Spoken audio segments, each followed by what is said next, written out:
आजकल आईक्यू की तो हर जगह चर्चा होती है, लेकिन क्या आपने कभी सोचा है कि सिर्फ दिमाग तेज होना काफी नहीं है?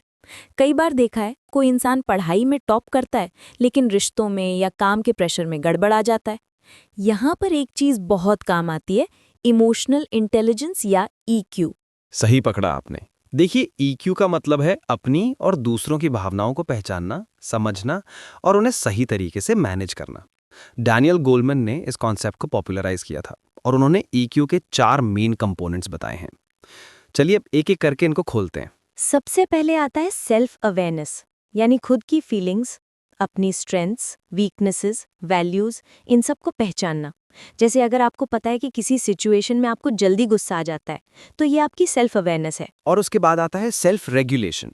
इसका मतलब है अपनी फीलिंग्स और इम्पल्सेस को कंट्रोल करना। जैसे गुस्सा आया, लेकिन आप तुरंत रिएक्ट नहीं करते। एक डीप ब्रीथ लेते हैं, सोचते हैं, फिर जवाब देते हैं। इससे आप स्ट्रेस में भी कूल रह सकते हैं। तीसरा है एम्पथी, यानी दूसरों की फीलिंग्स को समझना, उनकी जगह खुद को रखकर देखना। एम्पथी के बिना रिलेशनशिप्स में गहराई नहीं आ सकती। एक एम्पथेटिक इंसान दूसरों की ज़रूरतों को पहचानता है और उनके साथ जेन्युइनली काइंड रहता है। और चौथा है सोशल स्किल्स, यानी लोगों के साथ अच्छे से कम्युनिकेट करना, हेल्दी रिलेशन बनाना, और टीम में काम करना, और अगर कोई कॉन्फ्लिक्ट हो जाए तो उसे सॉल्व करना। ये सब सोशल स्किल्स में आता है। अब सवाल ये है कि ईक्यू से हमें फ़ायदा क्या मिलता है? देखिए, पर्सनल लाइफ में ईक्यू से रिलेशनशिप स्ट्रांग होते हैं, मिसअंडरस्टैंडिंग्स जल्दी सुलझती हैं, स्ट्रेस मैनेजमेंट आसान हो जाता है और ओवरऑल हेल्थ भी बेहतर रहती है। और प्रोफेशनल लाइफ में एक हाई ईक्यू वाला लीडर अपनी टीम को मोटिवेट कर सकता है, ट्रस्ट बना सकता है और पॉजिटिव वर्क कल्चर क्रिएट कर सकता है।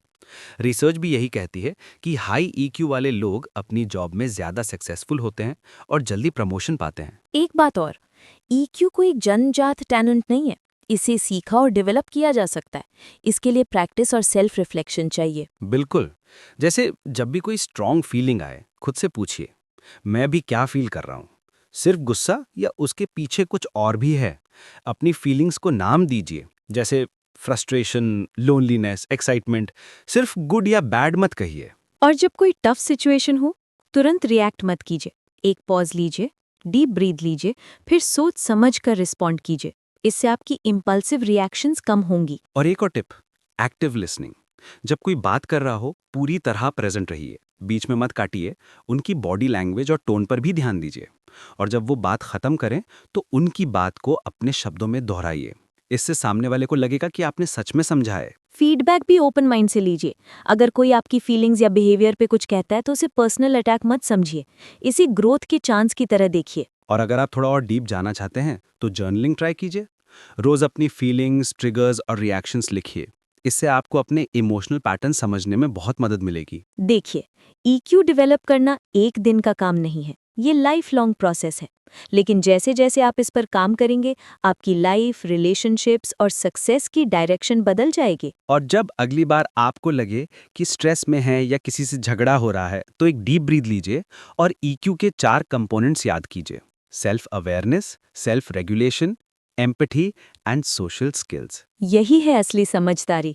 आईक्यू आपको जॉब दिला सकता है, लेकिन ईक्यू आपको उसमें सक्सेसफुल बनाता है और लोगों के साथ आपके रिलेशन बेहतर करता है। और सोचिए, अगर हर कोई अपनी इमोशनल इंटेलिजेंस पर थोड़ा सा भी काम करे, तो पर्सनल और प्रोफेशनल लाइफ में कितना बड़ा पॉजिटिव चेंज आ सकता है। तो आज से ही अपनी फीलिंग्स को पहचानना, समझना और मैनेज करना शुरू कीजिए। यही है असली स्मार्टनेस। और याद रखिए, हर दिन थोड़ा सा प्रैक्टिस, थोड़ी सी सेल्फ रिफ्लेक्शन और थोड़ी सी काइंडनेस, यही है ईक्यू का फॉर्मूला। मिलते हैं अगले एपिसोड में। तब तक के लिए खुश रहिए और अपनी फीलिंग्स को समझिए, उन्हें अपना स्ट्रेंथ बनाइए।